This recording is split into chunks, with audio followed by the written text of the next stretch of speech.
Merci, Seigneur, pour ce merveilleux temps. Seigneur, merci que j'amène ta parole, Seigneur, puis faites que que je sois ton instrument, Seigneur, pour amener tes bénédictions, amener tes révélations, Seigneur. Et merci, Seigneur, que tu es toujours présent, tu nous diriges continuellement, Seigneur. Merci pour tout. Je t'ai prié dans le nom de Jésus. Amen. Je pense que c'est l'année passée, je me souviens bien. J'attendais mes gars pour l'autobus. Ils revenaient de l'autobus. Je vois mon gars Ethan, il me serre dans ses bras. Je vois Ryan qui sort, puis il me donne un coup de poing dans le ventre. C'est comme... Avant que je m'explique, il se retourne, il dit « Tiens, regarde, papa, mon papa, il est fort. Hein? » Je sais comme « Ah, OK. » Là, j'ai expliqué, il ne faut pas faire ça. Mais j'ai repensé à ça, j'ai dit... J'étais de même aussi quand j'étais jeune. Je ne sais pas si vous étiez comme ça, mais mon papa, c'était toujours le plus fort. Il était fort. Puis même si je contais des histoires qui étaient comme pas toujours vraies, là, tu sais, mais il était toujours plus fort. Tu sais. Puis, je suis seul demain ou il y a d'autres personnes qui faisaient ça? Ah, je suis seul? OK. Non, OK. Ah, t'es tout avec moi? OK. Puis, j'étais toujours en train de conter des histoires, ben pas toujours, mais souvent, je contais des histoires toujours pour valoriser mon père. Mon père, comment il était fort, puis je l'aimais, puis comment il était comme... s'il y en a un jeune qui arrivait, puis il disait « Oh, mon papa, il est capable de battre 2 personnes. Oh, mon papa est capable d'en battre 3. » Le lendemain, puis « Mon papa est capable d'en battre 3. Le mien, 4. » Puis, tu sais, c'était toujours de même. Tu sais. Puis, on dirait qu'avec le temps, tu perds un peu... C'est normal que tu perds cette habitude-là, évidemment. Mais après ça, je me suis souvenu, j'ai dit « Moi, mon papa, c'est le plus fort. » Mon papa, évidemment, clin d'œil. Mon papa en haut. Puis, j'ai repensé à ça, j'ai dit... Je me sens que ce serait le fun de conter encore une histoire comme ça, comme montrer que mon papa il est plus fort. Est-ce que vous voulez? Vous n'avez pas le choix. OK. Puis la fois que je me rappelle comment que mon papa était le plus fort, c'était avec les Égyptiens et les pharaons. Ah, qui était fort. Puis il dit, quand mon papa, à un moment donné, est arrivé, puis il a envoyé des plaies sur les Égyptiens parce qu'il ne voulait pas laisser ses enfants aller. Mais là, mon papa, il a montré comment il était le plus fort. Puis un de ses enfants, il s'appelait Moïse. Première fois que papa, il s'est réellement arrivé, puis il dit, je vais te montrer comment que je suis fort à Moïse. Il dit va voir Pharaon, puis il dit, dis-y d'aller laisser aller mon peuple. Puis, il a demandé en premier, il dit, ouais, mais de qui ça vient, ça? Il dit, attends, Moïse, il dit, ça vient de Dieu, évidemment, ça vient de mon papa. Puis il dit, quelle preuve que j'ai? Puis il a jeté son bâton, puis il est devenu comme un serpent, parce que papa, il voulait faire ça. Puis après ça, il dit, il n'y a rien là. Il dit, mes magiciens sont capables de faire la même chose. Fait qu'ils ont fait la même chose. Ça s'est transformé en serpent. Puis mon papa, il était bright, parce qu'il savait qu'est-ce qu'il faisait. Fait qu'il a bouffé les 2 autres d'aplomb. Puis après ça, qu'est-ce que ça voulait dire? Tu sais, chaque chose, quand papa fait de quoi, il ne fait jamais rien pour rien. Okay? Il fait toujours pour une bonne raison. Puis quand il a bouffé les deux autres cobras, les 2 autres serpents, dans la mythologie égyptienne, le serpent, ça voulait dire, c'était la déesse Widjet. C'est l'ancêtre de celui, tu sais, le Widjet? Non, c'est pas vrai. C'est Widjet, en tout cas. Widjet, oui, c'est ça. Elle, c'est une déesse qui est en forme de cobra qui assurait la protection des pharaons. Mais papa, il dit non. Il dit, toi, tu n'assures absolument rien. Il dit, c'est moi qui décide qu'est-ce qui arrive. Puis si vous remarquez dans les hiéroglyphes égyptiens, les images, vous voyez toujours un cobra sur le front. Ça voulait dire qu'elle avait du pouvoir. C'est un signe de souveraineté. Ça veut dire que ça, c'est on peut dire le top. Puis en plus, elle amenait cette protection-là. Mais papa, il dit non. Il dit, I'm the king. Puis quand papa, papa, il est réellement souverain sur toute chose. Puis, si vous savez juste le mot souverain, je me suis amusé à aller voir c'était quoi. C'est une personne ou un gouvernement détenteur d'un pouvoir sur un groupe d'humains ou sur une chose. Puis, si papa est souverain sur tout, ça veut dire qu'il est souverain sur toute votre vie. Il est souverain sur vos finances, sur votre temps, sur ce que vous regardez, ce que vous écoutez. Souverain, ça veut dire qu'il est détenteur de quelque chose qui est en vous, mais il est détenteur de vous. Okay? Parce que vous avez donné votre vie à Seigneur. Si les personnes qui ont fait cette prière-là, si vous avez dit, papa, je te donne ma vie, fais ce que tu veux avec, ça veut dire que lui, il devient souverain de ta vie. OK? Puis non, il va dire, oh, tu vas trop loin. Non, vous êtes le temple du Saint-Esprit. Si vous êtes le temple du Saint-Esprit, c'est le temple du Saint-Esprit. Donc, ce n'est pas le temple de Valérie, de Nathalie. Non, c'est le temple du Saint-Esprit. Donc, le Saint-Esprit habite en vous et ça appartient à papa. OK? Puis une façon de savoir, est-ce que moi, dans ma vie, est-ce que papa il est souverain dans ma vie? Je me suis posé la question. Puis je vais vous la poser. Puis c'est très révélateur. Je ne veux pas vous répondre, je veux vraiment que vous réfléchissiez. Si je te donne 5 millions de dollars à chacun, qu'est-ce que tu fais avec? Passez 2 minutes. Ben, pas 2 minutes, mais c'est trop long 2 minutes parce que j'ai pas beaucoup de temps. Mais passez-y 2 minutes. Je vous donne 5 millions, la première chose qui vous vient en tête. Puis la deuxième, la troisième, la quatrième. Continuez. Dépensez-la, c'est à vous autres. Je ne vais pas vous répondre parce que je vais vraiment vous réfléchir. Une autre façon. Si dans une semaine, je sais qu'il n'y a personne qui a du temps à perdre, mais je vous en rajoute 2 heures de plus. Je dis aujourd'hui, je te donne 2 heures de plus par jour. Qu'est-ce que tu fais avec ces 2 heures-là? Tu relaxes? Tu te reposes? Tu t'amuses? Qu'est-ce que tu fais? Parvenant aux 5 millions de dollars, si la première chose, c'était rembourser les dettes, acheter une voiture, des bijoux, une maison, payer à la traite, comme on peut dire, c'est que papa n'est pas souverain de ta vie. Parce que papa, s'il est souverain de ta vie, la première chose que tu vas penser, c'est la dîme. C'est la première. Ah, elle est avec moi, je savais, Caroline est avec moi. Mais si papa est souverain de ta vie, c'est la première chose que. C'est pour ça que je ne voulais pas que vous répondiez. Là. Mais je sais que tout le monde a pensé ça, tu sais, là, on est une église, c'est comme. Mais si c'est ça la première chose, c'est que papa est souverain de vos finances. C'est la même chose avec le temps. C'est quand je vous ai posé la question, si vous avez 2 heures, qu'est-ce que vous faites avec? La première chose, c'est que vous vous reposez. Papa n'est pas souverain de votre vie. Puis il n'est pas souverain de votre temps. La première chose que tu dois penser, c'est passer du temps avec. Je ne dis pas de tout consacrer les 2 heures à lui, mais c'est au moins consacrer une partie avec lui. Mais ça veut dire que papa est souverain dans ta vie. Amen? Donc, c'est ça. C'est passer du temps avec lui. Puis, c'est réellement, écoute, Dieu doit toujours prendre la première place parce qu'il est souverain de votre vie. Amen? La deuxième chose qu'il a faite, c'est quand, après ça, il a vu que le pharaon était pas. Puis là, papa, il dit OK, Moïse, tu vas aller dans le Nil, la rivière qui était là, puis tu vas le changer en sang. L'eau va tout se changer en sang. Puis imaginez, là, c'est comme un fleuve, c'est immense, là. Puis il a embarqué dedans, tout commençait à devenir du sang, man. Puis le pharaon, il le voit parce que ça, c'est comme. Écoute, c'est spécial. On s'entend que le fleuve Saint-Laurent devient tout rouge. Hein? Ça se remarque. Hein? Je ne sais pas si vous êtes d'accord. Oui, OK. Vous pouvez dire oui des fois. Donc, pourquoi que papa a fait ça? Comme je vous ai dit, je ne fais jamais rien pour rien. Pour eux autres, les Égyptiens, le Nil, c'était considéré comme. On va dire, il appelle ça les eaux primordiales, qu'ils appellent, où ce que tout a été créé par ces eaux-là. Tous les dieux, tous les humains, toutes les plantes, toutes ces choses-là, toute la création, on peut dire, pas l'univers, mais tout ce qui a été créé sur la terre, c'est grâce à cette eau-là qui fait partie du Nil. Le Nil, c'est le delta du Nil. Donc, c'était réellement leur pensée. Ils appelaient ça le Noun. Ils appelaient ça, ça s'appelait comme ça. Ils ont des noms bizarres. Fait que, en résumé, c'est qu'ils croyaient qu'un fleuve, tout sortait du fleuve. Fait que c'est comme bizarre à dire, mais c'est ça. Mais papa, il a fait non. Il dit, j'ai créé les choses, j'ai créé les humains et j'ai tout fait. Puis, papa, il dit non. Il dit, OK. Il dit, à partir de maintenant, je vais montrer comment que ça, c'est pas Noun, c'est pas une déesse, c'est pas rien du tout. C'est moi qui fais les choses. Fait qu'il a tout changé l'eau. Puis c'était réellement pour montrer, il dit comme non. À partir de maintenant, c'est vous autres. Puis c'était tranquillement, pas vite. Tu sais, oui, le pharaon, il s'endurcissait, mais écoute, papa, il savait ce qu'il faisait. Parce que tranquillement, pas vite, non seulement c'était le pharaon qui s'entêtait, mais tous les gens qui étaient alentour commençaient à comprendre ce que Dieu faisait. Et qui commençaient, parce que c'était tout, vous allez voir, c'est toutes des déesses, des dieux qui vont tout éliminer en arrière de l'autre.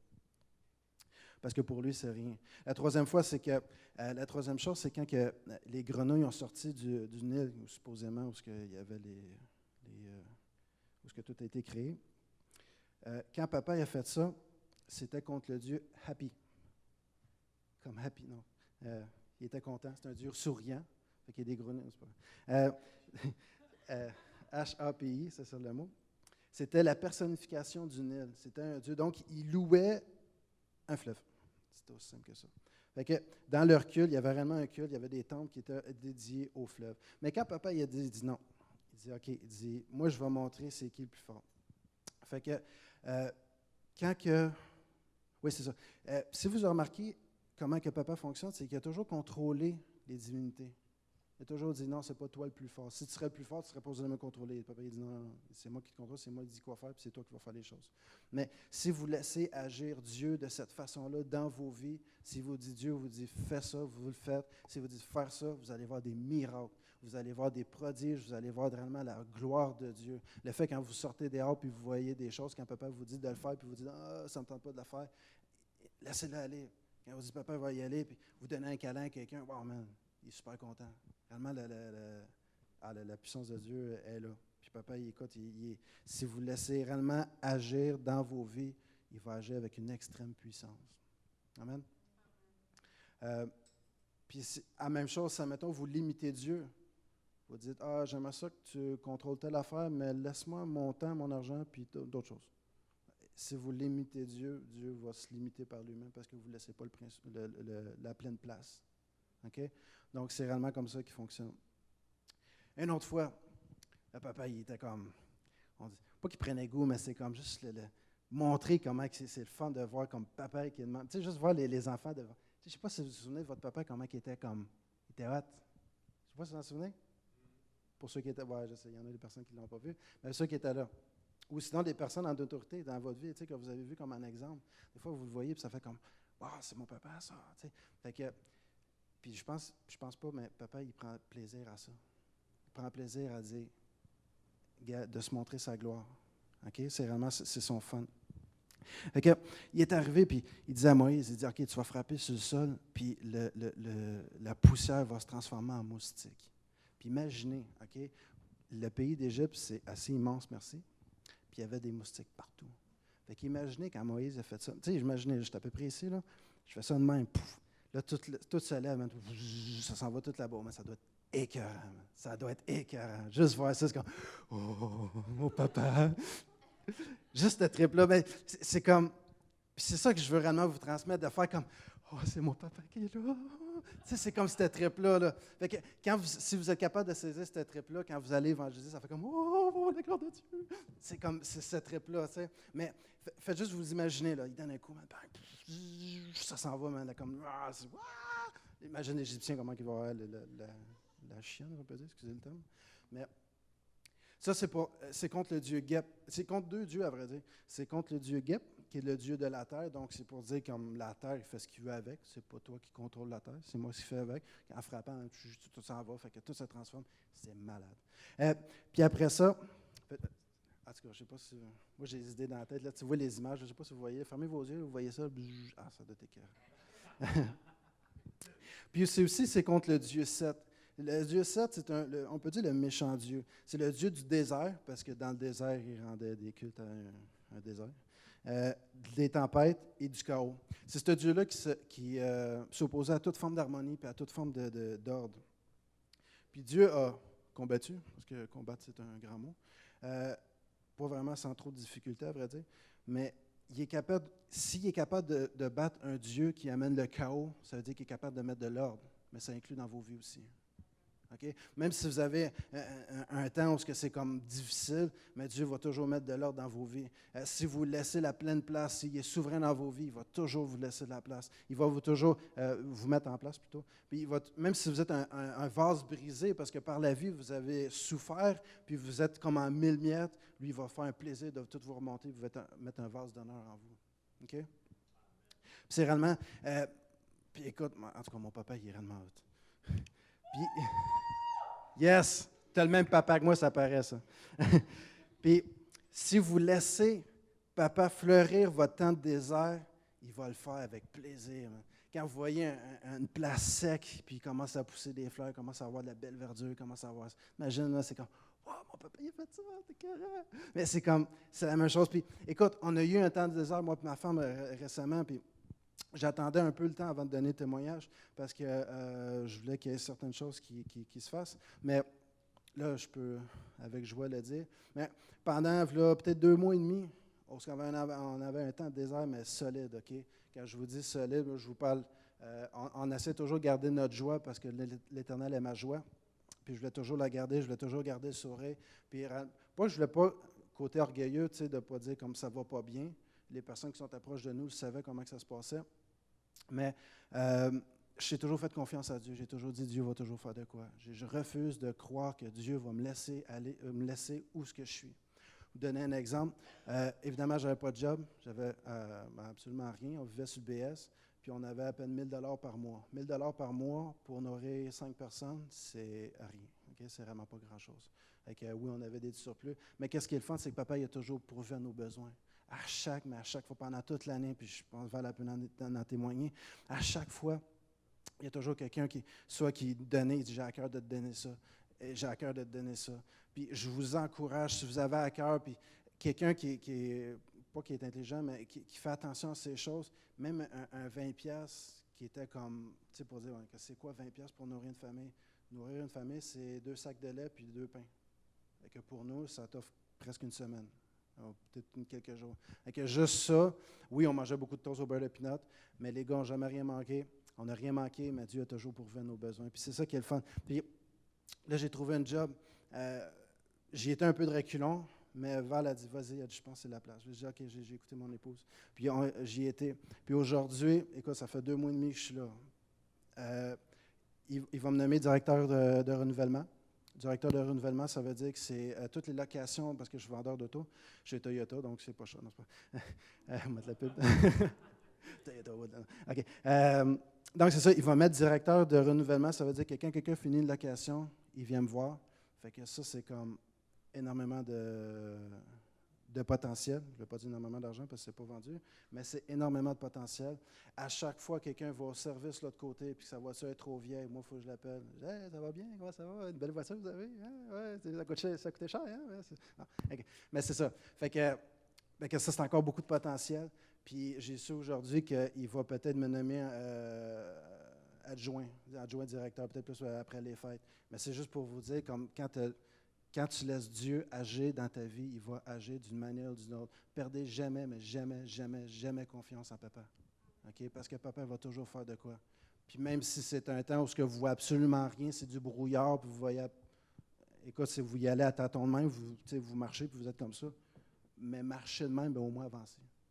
Parce que Dieu va diriger vos pas. Il va dire, pile là, puis là. Puis je ne sais pas combien de fois j'ai prié, j'ai dit, Seigneur, qu'est-ce que je fais de pas correct? Pourquoi que je suis dans cette situation-là? Puis pourquoi ci, pourquoi ça? Puis à chaque fois, il disait, attends, laisse-moi agir, attends. Puis même à un moment donné, je commence à me fâcher parce que Val a dit, cherche la face de Dieu. J'ai dit, pourquoi? Pour me faire dire d'attendre? Je ne t'entends pas, là. C'est correct, il faut que j'attende, c'est correct, tu sais. Mais je n'ai jamais perdu confiance en lui, puis je sais qu'il a toujours agi. Et je vous encourage, mais tellement même si c'est un temps de désert, man, papa va toujours agir. Man, parce que papa ne laisse jamais ses enfants. Au grand jamais. Amen.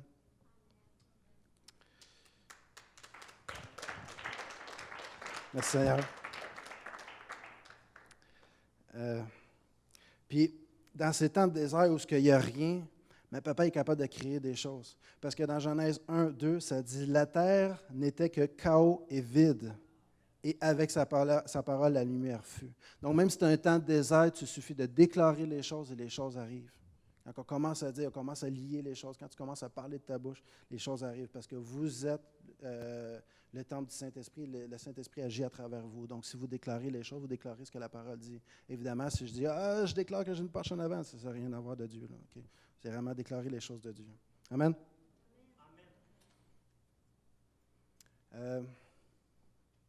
Puis pourquoi que le fait de déclarer, parce que ça, je l'ai lu dans le livre L'autorité du croyant, qui est un excellent livre en passant.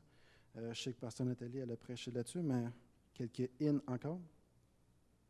Quand vous déclarez, pourquoi que ça a un impact? C'est dans Éphésiens 2, 5 à 6, elle dit, excusez, alors que nous étions spirituellement morts à cause de nos fautes, il nous a fait revivre les uns et les autres avec Christ. C'est par la grâce que vous êtes sauvés, par notre union avec Jésus-Christ. Dieu nous a ressuscités ensemble et nous fait siéger ensemble dans le monde céleste. Donc, en ce moment, vous êtes assis direct à côté de Jésus. Pas ici. Vous êtes là, à côté de lui. Donc, si tu es à côté de lui, quand tu dis de quoi, ça l'arrive. OK? Quand vous parlez, c'est comme, ouais, c'est ça. Faites tout ça à cette heure. Vous promenez de même. C'est mon king, man. Non, c'est réellement, c'est votre frère, c'est votre ami, c'est tout. C'est votre Seigneur. Écoute, regarde, c'est votre papa qui est à côté de vous. OK? Je ne sais pas si c'est peut-être plus les filles, vous allez me comprendre. Tu sais, ça fait une couple de clients que j'ai, puis ça fait comme, leur petite fille, c'est comme tout pour eux autres, puis ça fait comme, ah, c'est mon papa. Tu sais, ils se tiennent après eux autres, là. Mais c'est ça, c'est la même chose. Tu sais. Puis mes gars, ils font la même chose avec moi, ils le font avec maman, puis c'est comme, gars, je me tiens après papa, c'est mon papa. Tu sais. Fait que, puis c'est aussi c'est cette côté-là, c'est quand tu parles de même, puis que tu penses comme ça, c'est que tu es en confiance avec lui. Ça veut dire que tu sais qu'il va te sortir de n'importe quoi. Tu sais que Dieu va t'aider. Tu sais que quand tu tiens ton papa comme ça, c'est s'il arrive quoi que ce soit, il va te protéger. Les gars, quand ils étaient plus jeunes, j'ai dit ça, je serais ici, puis là, je saute dans mes bras. Il va sauter, puis même s'il y a le vide, il va le faire. Parce qu'il y a une confiance aveugle à ce que je vais dire. C'est la même chose avec votre papa. Votre papa devrait dire la même chose. Vous devez faire confiance aveuglément à lui. Amen. Donc, puis aussi, le fait de déclarer, c'est un principe de bénédiction, de malédiction. Parce que bénédiction, c'est bénir, c'est bien, dire, diction, dire. Donc, c'est bien dire les choses. Malédiction, c'est la même chose. Mal dire, diction qui est dire. Donc, mal dire les choses. Donc, si tu parles mal, dire « Ah, j'ai toujours mal à la jambe, j'ai toujours mal, tu vas toujours avoir mal. » Okay? Si tu dis, même si tu boites, tu dis « Non, je suis guéri, puis ça va bien aller. » Tu commences à marcher droite avec la tête droite, puis comme avec assurance, tu vas être guéri automatiquement. Amen. À un moment donné, papa, il a vu que pas que, évidemment, ça fonctionnait, mais il voulait montrer encore d'autres choses. Puis c'est là qu'il a envoyé les mouches venimeuses, ou dans certaines versions, c'est des puces, vous affaires. En tout cas, c'est des mouches venimeuses. Puis papa, il a envoyé ça. Puis c'était tout un. Imaginez encore là, vous êtes tranquille, vous êtes en train de travailler, puis tu attends. Puis là, tu vois ça arriver. Mais, c'est comme. Mais qu'est-ce qui est le fun, c'est que dans le pays, la ville, il y avait une ville qui s'appelait Goshen, où tous les Israélites étaient. Tous ces enfants étaient là. Il n'y avait pas une mouche. Une mouche venimeuse. Imaginez eux autres que c'est clair comme ça, puis imaginez l'autre côté que c'est noir de mouches. Hey, vous êtes content d'être à la Goshen? C'est le fun, ça. Mais, je fais juste imaginer comment les Israélites. Puis, tu sais, des fois, quand vous lisez la parole, imaginez-vous ces affaires-là. Parce que vous allez comprendre c'est comme, oh, wow, mais ça doit être. C'est encore le feeling, c'est mon papa qui fait ça, man, c'est hot. Okay. Mais, allez chercher ce sentiment-là. Puis quand vous voyez, donc c'est ça, quand il a vu ça, pourquoi il a fait ça? C'est qu'il voulait séparer ses enfants des Égyptiens. C'est pour montrer à tous les Égyptiens, dire ça, c'est mes enfants, il n'y a personne qui y touche. OK? C'était pour réellement mon. Puis imaginez encore là aujourd'hui, d'arriver puis quelqu'un vous dit, s'il y a quelqu'un qui touche à cette personne-là, ça va aller mal. Mais c'est ça que papa il fait aujourd'hui. Parce que si quelqu'un touche à mes enfants, pas que ça va aller mal, je vais y parler fermement. C'est d'être poli. Mais c'est ça. Donc, mais c'est sérieux, allez chercher ça, allez comme, mettez-vous à sa place, puis mettez-vous à sa place de ces enfants-là qui fait comme, wow, man, on a tellement un Dieu grand, man. Regarde tout ce qui se passe ailleurs, puis ici, comment on est protégé. Puis je suis quasiment sûr dans vos vies, c'est comme ça. Des fois, si vous voyez juste autrement votre vie, puis vous voyez, wow, ça va tellement mal dans sa vie. Je suis content. Pas que c'est comme vous voulez profiter de son mal pour dire hey, je suis content, tu sais, mais dire comme hey, je suis béni, je suis réellement béni. Parce que des fois, on entend des enfants qui sont malades, puis tout. Hey, bon, on est content, nos enfants sont en santé. Tellement, wow, bénissant, tu sais. Et que c'est réellement aller chercher ça, de dire, au lieu de vous fixer sur ce qui est négatif, allez chercher ce qui est positif. Si vous avez réussi votre école, hey, wow, j'ai réussi mon école. Je regarde, il y en a d'autres qui ont manqué. Wow! On peut toujours trouver pire que soi. On peut toujours trouver mieux aussi, mais on peut toujours trouver pire que soi. Et le fait que tu fais comme « Wow, je suis tellement béni. Wow, hey, c'est le fun. » Et que, sérieux, aller chercher cette perception-là aussi.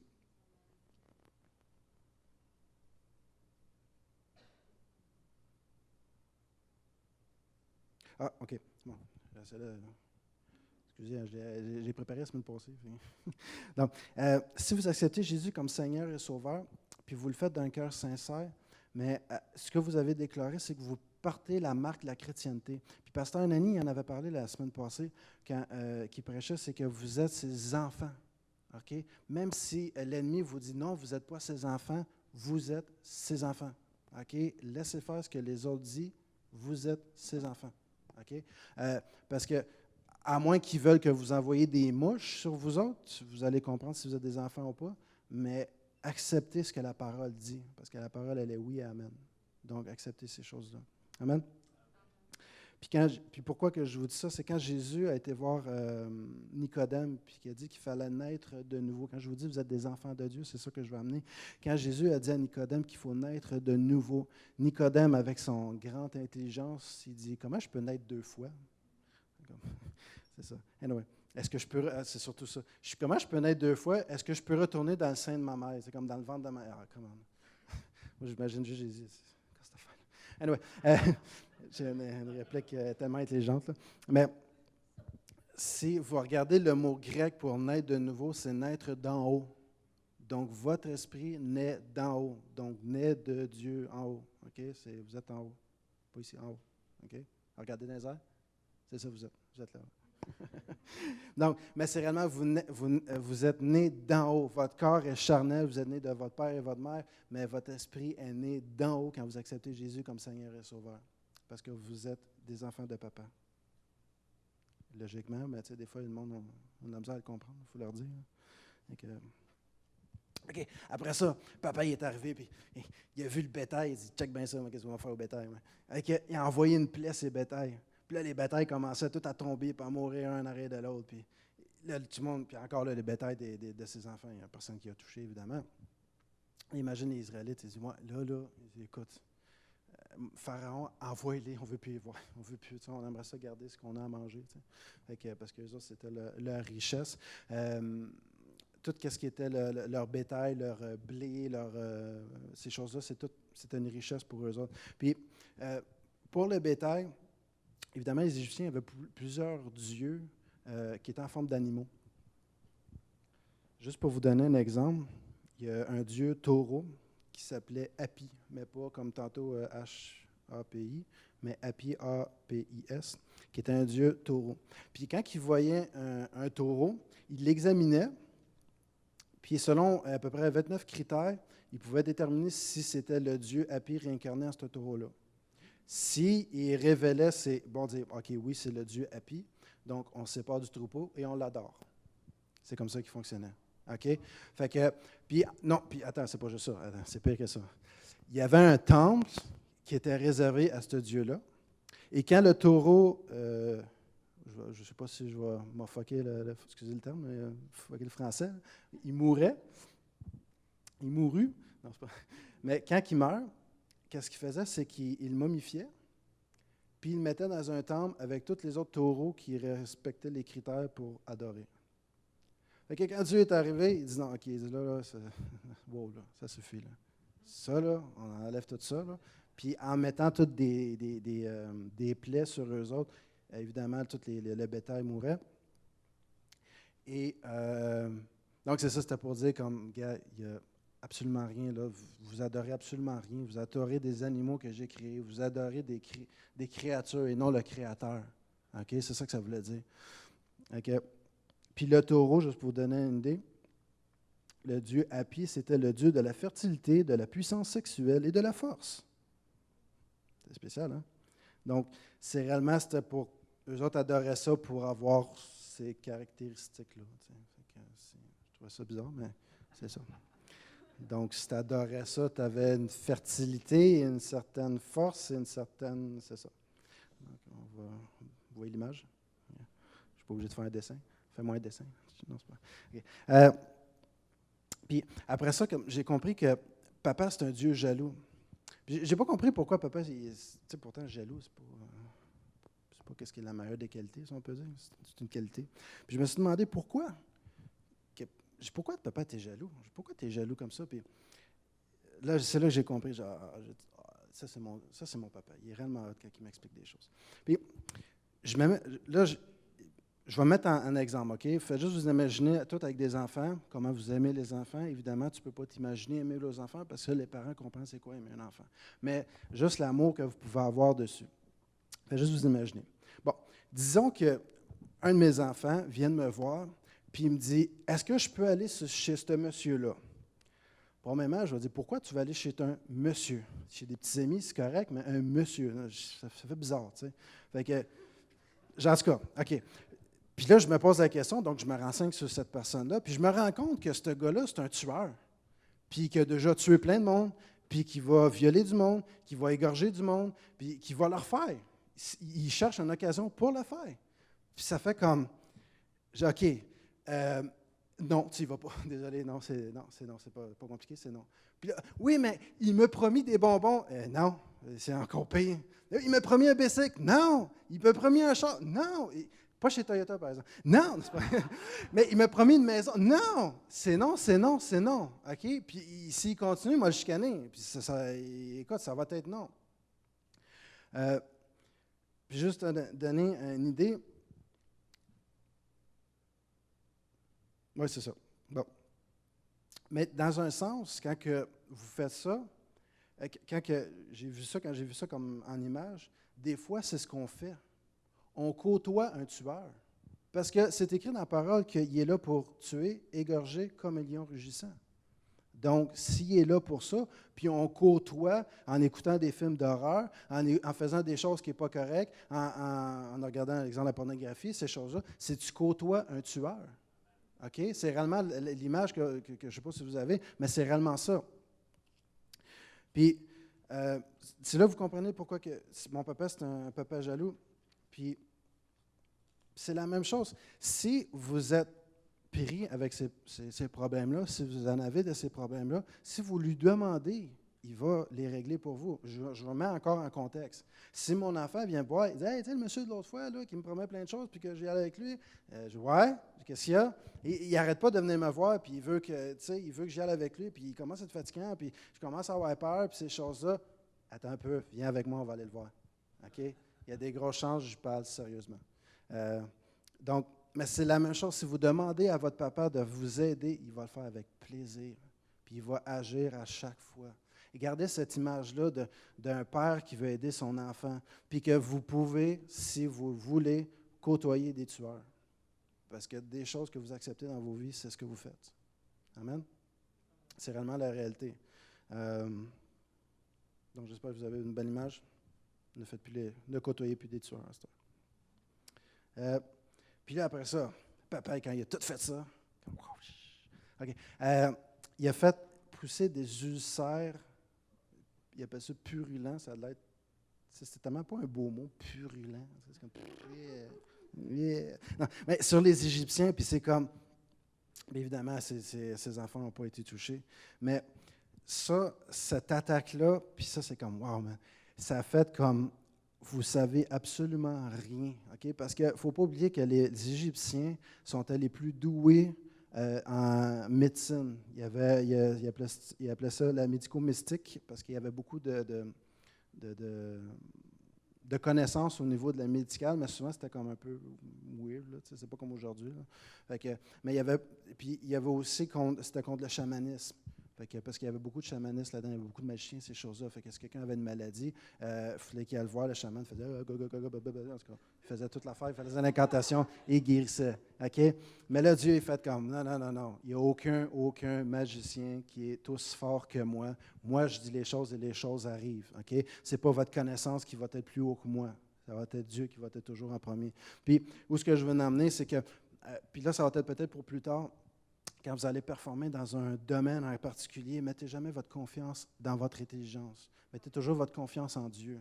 Parce que vous pouvez, quand je dis pas mettre de la confiance en votre intelligence, c'est oui, vous pouvez toujours apprendre quelque chose, mais dans ce quelque chose-là, vous pouvez toujours apprendre plus. Parce que les personnes, puis je m'en rends compte de plus que j'étudie la Bible, plus que je me rends compte que je connais absolument rien. Puis la majorité des personnes qui étudient un sujet en particulier vont dire moi, j'en connais de moins ce que je pensais. T'sais. Quand on reste en survol, on connaît tout, mais quand on va en profondeur, on ne connaît absolument rien. OK? Ne mettez pas votre intelligence en ce que vous connaissez. Mettez votre intelligence en Dieu parce qu'il y a toujours quelqu'un qui va vous montrer quelque chose, n'importe quel âge. Mes enfants, des fois, ils m'apprennent des choses. OK? Je vous donne un exemple. Qu'est-ce qu'on a vu quand côtoyer un tueur, c'est à cause de mes enfants. Je vous donne une idée. Fait que vos enfants vont toujours, vos enfants, le monde qui vous entoure, les enfants, tout, va toujours vous apprendre des choses. Okay? Restez toujours le regard, l'esprit ouvert pour apprendre ces choses-là. Euh, puis, puis même moi, dans le domaine de la vente, oui, j'en connais quand même pas mal, la majorité des gens, mais si je regarde, si je veux m'approfondir, je ne connais absolument rien, mais rien du tout. OK? Mais, excusez. Donc, c'est ça. Mettez votre confiance en Dieu. Même si vous pensez, vous savez que logiquement, il faut que je fasse telle affaire, si Dieu dit non, il ne va pas avec ta logique, fais ça comme ça. Il faut que tu le fasses comme Dieu veut, puis il va y avoir des miracles qui vont se faire. OK? Ah, il me reste 5 minutes, pas pire. OK. Dieu a envoyé, pas Dieu, papa. Ouais, c'est papa encore. Papa, il a envoyé la grêle, man, sur les Égyptiens. C'est comme, tu sais, des motons de grêle là, qui tombaient, man, ben, ça a tout détruit les champs, ça a tout détruit au complet, man. Il ne restait plus rien, man. Puis puis quand on dit plus rien, ça veut dire qu'il n'y avait plus de richesse, il n'y avait plus rien. Parce qu'oubliez pas, c'était le blé, c'était le bétail, c'était tout ça qui était la richesse. Là, il n'y avait plus rien, man, mais nada. OK? Ça, c'était contre le Dieu, il s'appelle le Dieu Chou. Parce que quand il le voyait, il faisait jou. Non, c'est pas vrai. C'est ça. C'est le Dieu qui est responsable de l'air. OK? De l'air, le beau temps, les changements de saison, toutes ces choses-là. Fait que c'était tout lui qui. Ouais, ça faisait chut, c'est l'air. Non. OK. Donc, c'est ça. Non, arrête de niaiser, là. OK. Donc, c'est ça, c'est lui. Fait que c'était pour montrer que, regarde, tu ne contrôles rien. C'est moi qui contrôle les choses. Fait que, il a fait tomber la grêle. Puis non seulement qu'il a dit que tu ne contrôles rien, mais Dieu a dit non. Il dit, c'est moi qui contrôle les choses. C'est moi qui contrôle les saisons, c'est moi. Dans le fond, quand vous avez des changements de saison dans vos vies, soyez proches de Dieu. C'est juste ça qui compte. Même si vous avez une période de désert, même s'il fait frais de chez vous, même si, je parle dans votre intérieur, c'est froid à l'intérieur, vous n'avez plus d'amour, vous n'avez plus rien, restez proche de Dieu. Dieu va donner ce que vous avez besoin pour être plein d'amour, être plein des choses. C'est comme ça que Dieu fonctionne. Hey, c'est un speed, man. OK. Papa, il a envoyé à m'emmener des sauterelles. Imaginez, tu sais, je ne sais pas si vous avez vu des sauterelles, c'était près gros de même. Puis peut-être en Égypte, c'était gros de même. Puis quand ça sautait, man, ça s'en allait comme ça. Tu imagines? Ah, ça doit être débile. Mais c'est ça. Cette attaque-là, c'était contre le dieu Osiris. C'était le dieu des moissons et des récoltes. C'était pour dire comme, Dad, tu ne contrôles rien, man. C'est moi qui contrôle les choses. Moi, papa, il est trop fort. Donc c'est ça, c'est vraiment, papa, il contrôle tout. Ça tombe bien parce que là, je fais ça en speed, mais tu sais, j'ai rien à dire. C'est bon. Non, c'est pas vrai. Non, c'est ça. Fait que, tu sais, il contrôle vraiment chaque chose. Puis, à un moment donné, il a dit, OK, là, j'ai pas mal fait leur Dieu, là, mais il dit, il en reste un. Ce Dieu-là, pour les Égyptiens, c'était le créateur de l'univers. C'était le Dieu de l'état de la justice. C'était le Dieu des dieux. Et c'était Ra. Pas le petit Ra, Ra. Le soleil. Okay? Puis Dieu, papa, il a fait non. Il dit, j'ai créé les choses. J'ai fait les choses. Arrête. Puis tu sais, imaginez, mettez-vous à sa place. Tu sais, tu crées, je donne un exemple. J'ai créé ça de mes mains. Là. Pas, j'ai pas acheté ça, mais j'ai créé de mes mains. Il y a quelqu'un qui arrive et dit, je l'ai créé. Je dis, tu fais là, c'est moi qui l'ai créé. C'est comme, hein? Puis il dit, non, je l'ai créé. Tu veux le créer? Alors fais-en un autre, j'en fais un autre. OK? Là, tu en fais un autre, tu en fais un identique, tu le regardes, tu fais là, c'est quoi ça? Ça a l'air c'est ça, ça a l'air sec ton affaire. Mais quand je le fais, ça fait comme, regarde, moi je l'ai fait, je suis capable de le reproduire. Tu comprends? Mais imaginez-vous à la place de Dieu, ça fait comme, moi je l'ai créé. Pourquoi tu n'as rien fait, toi? C'est moi qui ai fait les choses. Mais c'est ça comme ça, c'est pour ça que Dieu agit de même. Fait comme, non, toi, tu n'as absolument rien, c'est moi qui ai fait tout. OK? Amen? Puis là, il restait une dernière chose. Là, mon papa était le plus fort. C'était triste, mais c'était plus fort. Il a détruit l'espoir du pays. Parce qu'il y avait quand même, il restait un espoir. L'espoir, c'était les premiers-nés. Parce que les premiers-nés, pour les Égyptiens, c'était eux qui recevaient le double héritage des choses. C'était en eux qu'on recevait, c'était en eux qu'on mettait la confiance pour entretenir la terre, entretenir les pays, entretenir ces choses-là. Mais c'était le premier-né. Puis Dieu, papa, il dit non. Il dit l'espoir, c'est pas en eux, c'est en moi que ça se fait. Puis il a tué chaque personne, même les bétails, même tout. Il a réellement tous les premiers-nés. Puis non seulement il a fait pour les humains, mais il a fait pour le bétail. Ça veut dire comme, gars, votre espoir là, est fini. Vous n'avez plus d'espoir. OK? Mais c'est dans ces moments-là que vous vivez, puis vous n'avez plus d'espoir, ça veut dire que Dieu va agir. Parce que même s'il y a des temps, quand je vous dis, me recule à 3 mois, où ce que je faisais comme gars, moi, je ne fais plus rien. J'ai dit, Dieu, tu t'arranges. Moi, je ne veux plus rien faire, je t'ai carré. Peut-être j'essayais de faire de quoi, trouver une job, partir en affaires, puis ces choses-là. Puis il n'y a rien qui marchait. J'ai dit, bon, ben moi, je t'ai carré. Fais ce que tu veux, moi, je profite de la vie. Je restais avec ma femme, avec mes enfants, puis Dieu agit. Quand il n'y a plus d'espoir, mais Dieu est là, c'est sûr et certain. OK?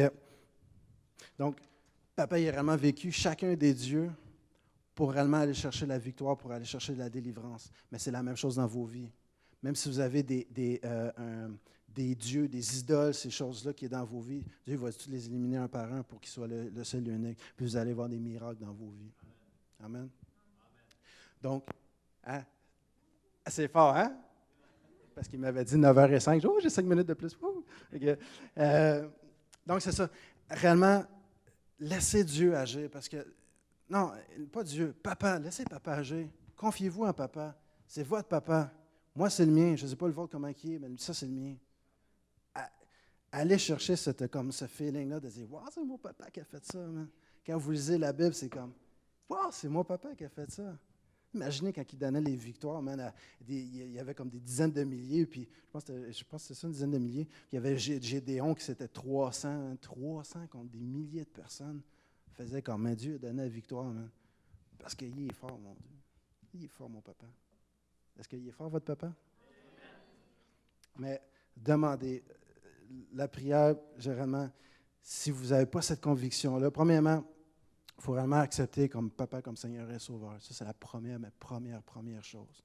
Parce que vous allez pouvoir découvrir comment que papa il est fort. Vous allez pouvoir découvrir comment que papa il est puissant, comment il peut agir dans vos vies. Mais pour faire ça, il faut l'accepter avant. Il faut l'accepter comme souverain. Si vous ne l'avez pas vu comme souverain avec les questions que je vous ai posées, qui n'est pas souverain dans votre vie, demandez-vous, allez voir un leader et dites, OK, gars, je pense que j'ai fait des gaffes. Il n'est pas souverain dans ma vie. Je veux qu'il le devienne à partir d'aujourd'hui. C'est votre décision à le faire. C'est à partir d'aujourd'hui qu'on peut le faire. Puis c'est la même chose si c'est des choses qui vous empêchent qu'il soit souverain dans votre vie à cause des idoles. Quand on dit idoles, ce n'est pas des personnes que tu t'inclines devant, c'est des valeurs de temps. S'il y a des choses qui volent le temps au lieu d'être avec Dieu, demandez à Dieu, venez voir quelqu'un et on est là pour vous autres. Amen. Sur ce, bonne soirée.